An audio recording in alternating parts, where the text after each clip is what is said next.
Jaz bi želel poudariti, kar je zdaj aktualnega. Sprejeli smo novo tobačno zakonodajo, seveda hvale vredno. Zdaj prišlo do neke take stagnacije ali pa bi rekel mogoče malo do pasivnosti na tem področju, tako širše javnosti kot strokovne javnosti in pa predvsem medijev. Namreč s tem, ko smo sprejeli novo zakonodajo, se stvari šele začnejo. Novo zakonodajo treba temeljito implementirati in tudi potem na terenu izvajati.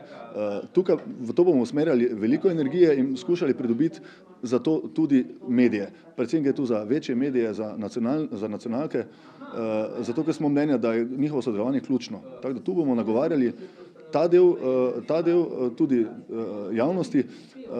Bi pa povedal tako, da na nek način se nam zna zgoditi, da bomo malo zamudili evropski vlak na tem področju, se pravi zmanjševanja rabe tobaka oziroma tobačnih izdelkov. Namreč mi si postavljamo cilje, ki so zdaj že trenutno celo malo neaktualni. Recimo cilj Slovenije je nekako do leta 2025 30% zmanjšanje uporabe tobačnih izdelkov. Moram povedati, da je to razmišljanje majčkeno pase. Namreč v svetu razvitejše države se ukvarjajo z idejo popolne, se pravi, družbe brez tobaka. Se pravi, družbe, kar si tudi mi želimo. Mi si želimo družbo brez prisotnosti tobačnih izdelkov, kjer recimo nihče ne bo izpostavljen tobačnemu dimu oziroma škodljivostim tobačnega dima in kjer noben otrok ne bo prižgal prve cigarete. Se pravi, tudi zviševanje oziroma tega začenjanja oziroma srečevanja z tobačnimi izdelki. Vemo, da tobačna deluje v nasprotni smeri, tu pa mislim, da je ključno razmišljanje tudi o otrocih oziroma o mladoletnikih. Zdaj, mi smo si postavili ta cilj, kot smo si ga, druge države so si pa v istem obdobju zastavili cilj popolne, se pravi, endgame, rečejo temu v Evropi, kar pomeni konec zgodbe, konec tobaka v tej smeri, se pravi denormalizacija kajenja, tako v javnosti kot pojavljanja tudi v medijih. Opažamo seveda, da se na nek način tobak oziroma kajenje vrača v medije, vidimo oglaševanje s strani nekaterih inštitucij z področja kulture, ki je absolutno žal izpade kot oglaševanje kajenja, čeprav gre za neke vsebine, ki so sicer po naravi kvalitetne pa kulturne, ampak sama ideja oglaševanja kajenja je pa nekulturna, to je naše mnenje. Seveda na oglasu, ki ga vidiš na plakatu, je težko določiti, ali gre tu za kakšne vrste cigaret gre. Vsekakor gre za cigarete. Tako da tukaj bi bilo treba tudi malo se na nek način zastaviti nek diskurs, da se ve, kaj je dovoljeno, kaj je etično, kaj ni etično. Tu imamo še kar nekaj sivih con, enako tudi z nadzorom na terenu.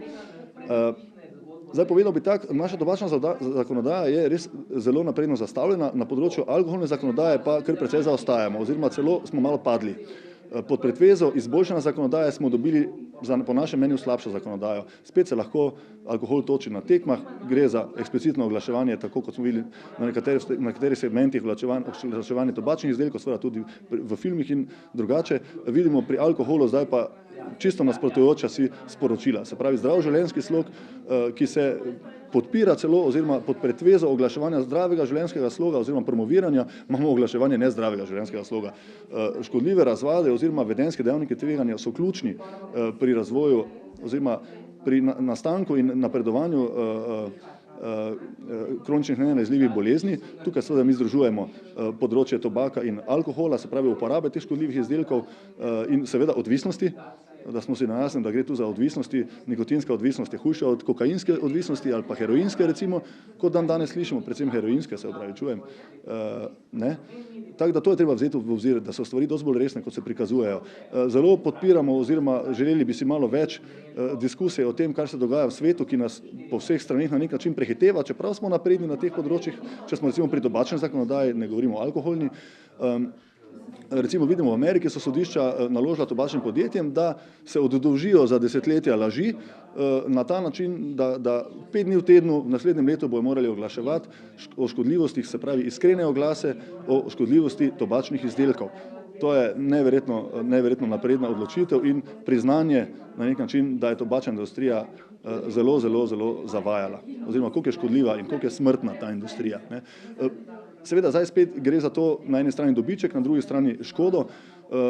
V Sloveniji vemo, da je razlika med dobičkom dobička praktično ni, ne, pri tobačnih izdelkih, če smo lahko zelo iskreni. Razlika med tako zvanim dobičkom v obliki trošarin za državo in ostalih davkov, kot recimo izgub na področju posledično škode povzročene na področju zdravja, je recimo 450 milijonov proti 4-krat višjim izgubam iz tega naslova, in tu bomo seveda apelirali na Ministrstvo za finance z pobudo o spremembi trošarinske zakonodaje.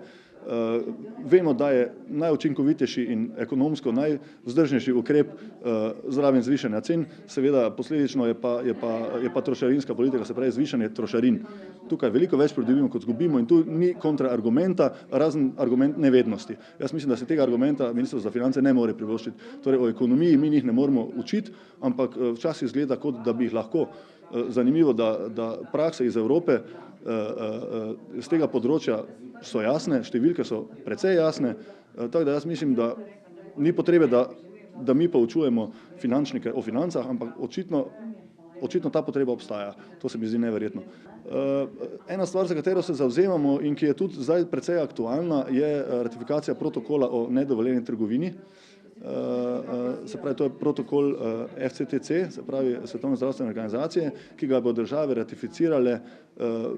Postavljen je rok, mislim, da je junij v letu 2018, zadnji rok, da se še lahko države pridružijo z ratifikacijo protokola tej skupini držav, ki bojo potem kar intenzivno sodelovali na področju, se pravi tracking and tracing, sledenja tobačnih izdelkov, se pravi, da ne bo prihajalo do prepovedane prodaje izdelkov, prepovedane proizvodnje izdelkov nedovoljene, ne, in se pravi sistem za sledenje, ki seveda se na nek način zna celo izroditi, ker je tobačna industrija tu za svojo ponudbo enega sistema za kodiranje, Codentify, kar precej uspešna med ponudniki, ki bodo se na nekem odprtem razpisu pojavili, tako da tudi to je kršenje določenih členov konvencije, tako da tu bomo morali še kar dosti narediti.